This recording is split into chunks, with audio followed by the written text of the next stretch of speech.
Hola, bienvenidos al módulo 17, la evolución y sus repercusiones sociales. En esta primera unidad titulada Revolución Darwiniana, analizaremos las teorías de la evolución y sus efectos en distintas concepciones sociales y científicas. Aquí lo primero que veremos aquí son las teorías de la evolución, así como el desarrollo científico que comprende entre 1600 y 1860, que son el concepto de ciencia y la rivalidad entre empirismo y racionalismo. Pues bien, dentro del marco de la revolución darwiniana, vamos a ver lo siguiente. En la actualidad, escuchar o hablar acerca de la evolución del ser humano es normal para cualquier persona, pero hace 153 años, justo cuando Darwin cumplía 59 años de edad y publicaba El origen de las especies, decir que la Tierra, las especies animales que la habitan y el propio ser humano tenían tras de sí una historia evolutiva despertaba suspicacias y escepticismos que podían derivar en bromas o en enfrentamientos. Y es que los conocimientos acerca de la evolución se han desarrollado tanto que sus argumentos hoy nos parecen aceptables y definitivos. Sin embargo, la polémica de la evolución aún persistente, aunque no como en el siglo XIX o durante la Ilustración, que trata de explicar la evolución humana, así como la evolución del tamaño del cerebro y cómo evolucionó su pensamiento. Sabemos que Darwin afirmaba que el ser humano es el resultado de la evolución de los primates. ¿Consideran ustedes creíble que el ser humano haya evolucionado a partir de un ancestro que estaba emparentado con los simios? ¿Creen ustedes que sea posible eso? Pues bien, vamos a ver los antecedentes de la teoría de la evolución. ¿Han notado ustedes alguna similitud que hay entre el lobo y los perros callejeros que existen en México? Uno de los ejemplos más claros que tenemos de esta similitud la podemos apreciar en el lobo mexicano con los perros llamados criollos. El lobo mexicano, especie que está en peligro de extinción, por cierto, tiene su hábitat en el desierto de Sonora, Chihuahua, Texas, el sur de Nuevo México y el centro de México. Los lobos mexicanos se alimentan de ciervos, venados, borregos y otros animales que habitan los bosques, pero cuando su alimento silvestre se redujo, se acercaron a las zonas pobladas atacando al ganado, motivo por el cual los habitantes de estas regiones empezaron a exterminarlos. Si notan las características morfológicas de los perros que hay en la República, verán muchas similitudes con el lobo. El perro es una subespecie domesticada del lobo. Los perros son animales carnívoros, pero dada su cercanía con el hombre, han dejado de ser cazadores, pues tienen alimento disponible. Esto demuestra que algunos de los lobos han evolucionado en la subespecie doméstica perro y que han ido adaptando la vida del hombre, sin perder ciertas características de su especie. Si no, fíjense que cuando hay luna llena, ciertos perros, no todos, tienden como a aullar a la luna. No digo que se pongan como lobo aullando, pero se hacen ciertos sonidos hacia la luna. Esta adaptación se conoce como evolución. Significa proceso continuo de cambios en los seres vivos mediante modificaciones progresivas por el cual se ha producido a lo largo de las eras geológicas la enorme variedad de formas y especies vegetales como animales actuales y extintas. Sin embargo, habrá de ser precavidos sobre el término que puede tener sentidos diferentes. Por ejemplo, podemos referirnos a los cambios de un organismo durante su desarrollo o crecimiento, o bien cuando hablamos de las mejoras tecnológicas de algunos objetos en el tiempo. Cuando el concepto cambio lo aplicamos a la evolución biológica, es seguro que nos referimos al código genético, es decir, al biológico, al fenotipo, y al físico o fenotipo, características morfológicas, incluyendo el comportamiento de las poblaciones entre generaciones en el tiempo. En este sentido, los cambios que han experimentado los seres vivos en el tiempo desembocan, como ya se mencionó, en la diversidad de formas que han existido y existirán en la Tierra. La evolución es una teoría y un hecho. Quizás se hayan preguntado cómo se sabe que la evolución ocurre y hayamos logrado plantear algunas preguntas. Algunas evidencias demuestran la existencia de la evolución. La mayor parte de las pruebas de que los seres vivos han evolucionado la han aportado los fósiles, porque su estudio ha posibilitado conocer qué organismos hoy extintos eran muy diferentes a sus descendientes actuales. Las investigaciones paleontológicas han demostrado que la historia evolutiva de algunas especies están incompletas, debido a que los fósiles descubiertos son insuficientes para explicar su desarrollo y solo se han formulado especulaciones. Por el contrario, en otras especies los hallazgos han sido suficientes para conocer la sucesión de estos seres orgánicos. Otra evidencia de la evolución la aporta la biogeografía. La distribución de los seres vivos en nuestro planeta obedece a un orden lógico, porque cada especie se ubica en zonas específicas.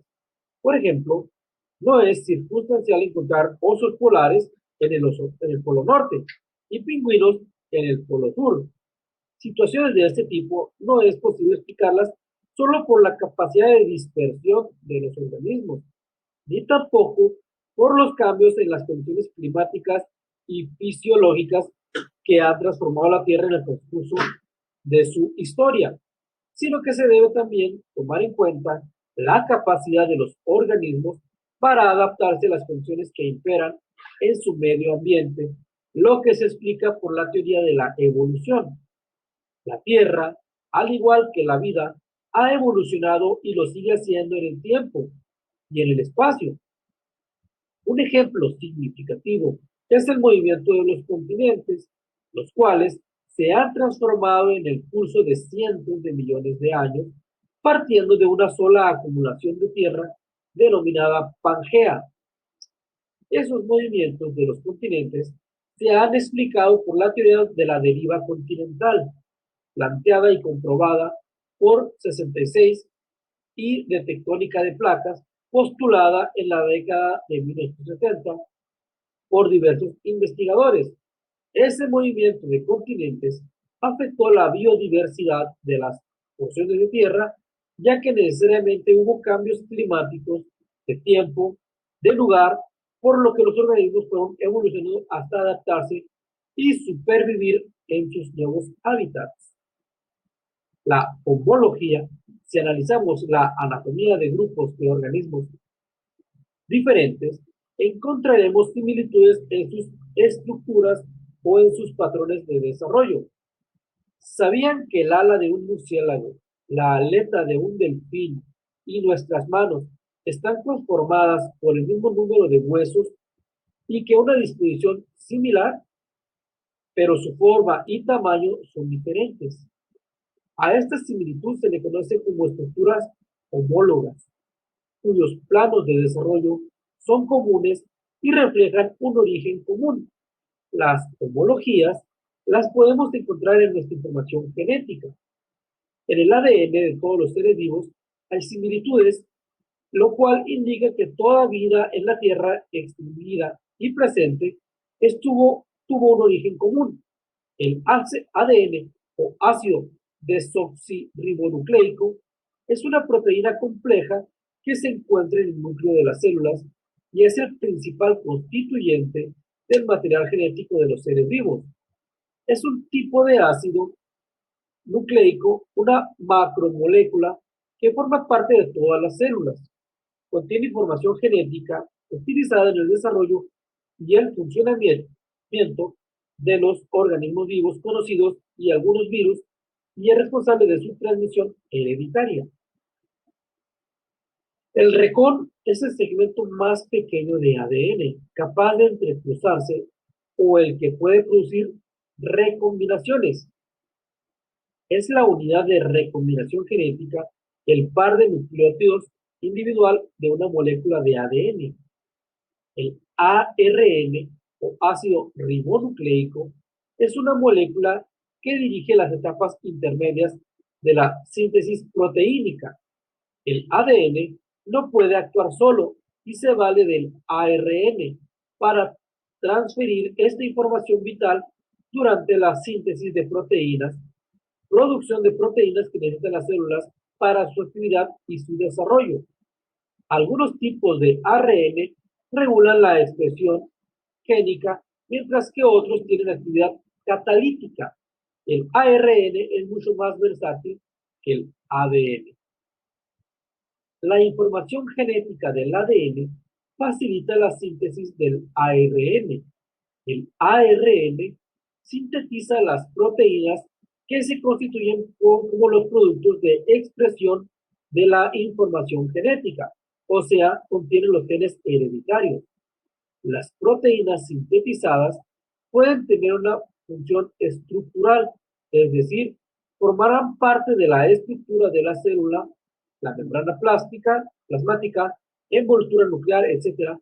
O su función puede ser enzimática, por la que las proteínas transforman las reacciones químicas específicas de las células.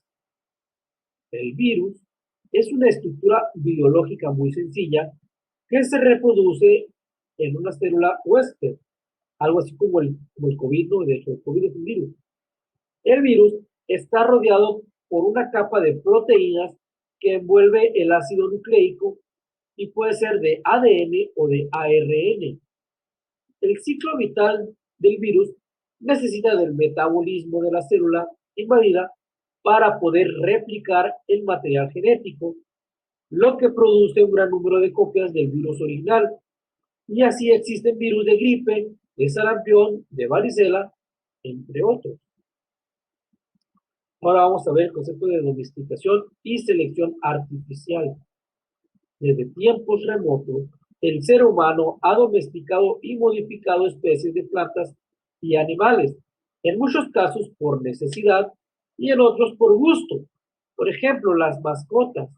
Hay muchas razas de caballo y de perros, y aunque son muy distintas entre sí, color, pelo, forma, todos tienen un origen común. El Eopus en el caso de los caballos y el lupus en el caso de los perros. La diversidad, las diversas actividades humanas han ejercido presiones selectivas sobre todo tipo de organismos. En el Mar del Norte, la pesca intensiva de varias especies de peces ha ocasionado cambios en el tamaño promedio en que estos alcanzan la madurez sexual y la edad de reproducción. Bien, como podemos ver, la evolución siempre nos ha ido acompañando. De hecho, es lo que nos ha ido haciendo pues madurar en cierto sentido. Ahorita que veamos lo de la selección artificial, la selección natural, si no la vemos más adelante, se los digo ahorita. La selección natural habla de que los organismos más capacitados para la vida son los que sobreviven. Los menos capacitados son los que perecen o se extinguen. De tal manera que no debemos sentirnos tan culpables de que ciertas especies no logren trascender.